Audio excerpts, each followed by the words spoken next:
আসসালামু আলাইকুম ওয়া রাহমাতুল্লাহি ওয়া বারাকাতুহু। হামিদাও ওয়া নুসাল্লি আলা রাসূলিল কারীম, আম্মা বা'দ।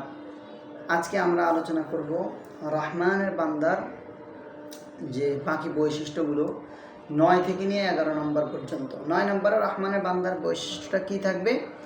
যে তারা মিথ্যা সাক্ষী দিবে না, অন্যায়ভাবে কাউকে সাক্ষী দিবে না। আমাদের মাঝে যদি আমরা যারা কোর্টে গিয়েছি, আমি যাইনি কখনো, তবে যারা গিয়েছি তাদের থেকে শুনেছিলাম, যারা গিয়েছেন, যে কোর্টে খুব প্রচুর মিথ্যা সাক্ষী দেয় টাকার বিনিময়ে, যে আমাকে 10,000 টাকা দিবেন, আমি একটা মিথ্যা সাক্ষী দিব। এরকম বিভিন্ন ধরনের প্রতারণা হয়।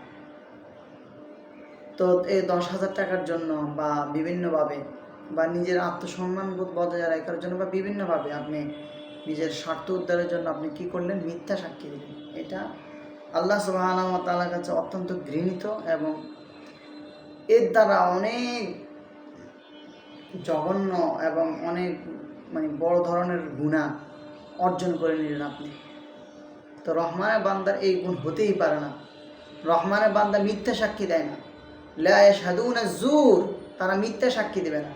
ওয়াল্লাযীনা লা ইয়াশহাদুনা যুর, তারা কি করে না? মিথ্যা সাক্ষী দেয় না। 10 নম্বরে রহমানের বান্দার যে গুণাবলী থাকবে সেটা হচ্ছে তারা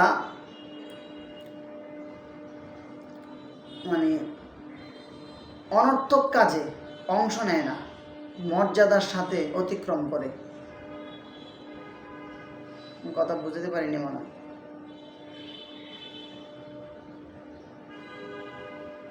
ওয়াল্লাযীনা ইযা মাররু বিল্লাগবি মাররু কিরামা, তারা অনর্থক, দেখা গেছে আপনার একটা জায়গায় ঝগড়া লাগতেছে একজনের, তো সেখানে আছে না অনেক মানুষ হুদুহুদি, আবার সেখানে বাম হাত দেয়, নাক গলানোর একটা অভ্যাস। তো রহমানের বান্দার এই অভ্যাসটা থাকে না। তারা কি করে? যে কোনো জায়গা যখন বিশৃঙ্খলা দেখে, তখন তারা কি করে? পাশ দিয়ে যায়, পাশ কাটিয়ে চলে যায়। তারা মর্যাদার সাথে অতিক্রম করে। ওয়াল্লাযীনা ইযা মাররু বিল্লাগবি, লাগুন শব্দের অর্থ হচ্ছে অনর্থক কাজ। তারা অনর্থক কাজে তারা কি করে না? সময় ব্যয় করে না। তারা কি করে? মর্যাদার সাথে অতিক্রম করে। রহমানের বান্দার 11 নম্বর বৈশিষ্ট্য হচ্ছে ওয়াল্লাযীনা ইযা যুক্কিরু বিআয়াতি রাব্বিহিম লাম ইয়াখিরু আলাইহা সুম্মান ওয়া উমিয়ানা, তারা যখন আল্লাহ সুবহানাহু ওয়া তাআলার আয়াতগুলো শুনে, তখন তারা, কোরআনে বলছে যে অন্ধ ও বধির হয় না।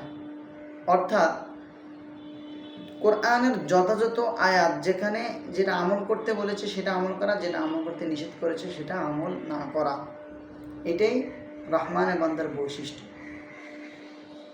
ইসলাম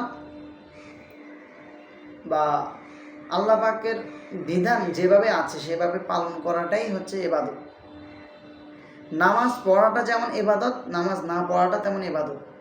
ফজরের সময় আপনি নামাজ পড়াটা যেমন ইবাদত, ঠিক সূর্য যখন উঠে তখন নামাজ না পড়াটাই ইবাদত।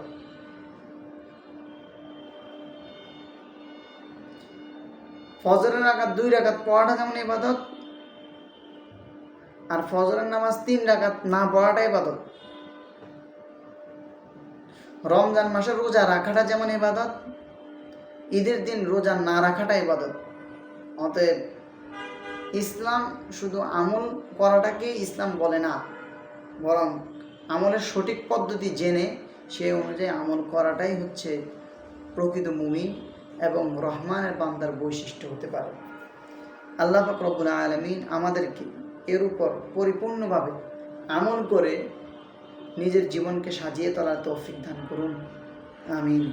আসসালামু আলাইকুম ওয়া রাহমাতুল্লাহি ওয়া বারাকাতুহু।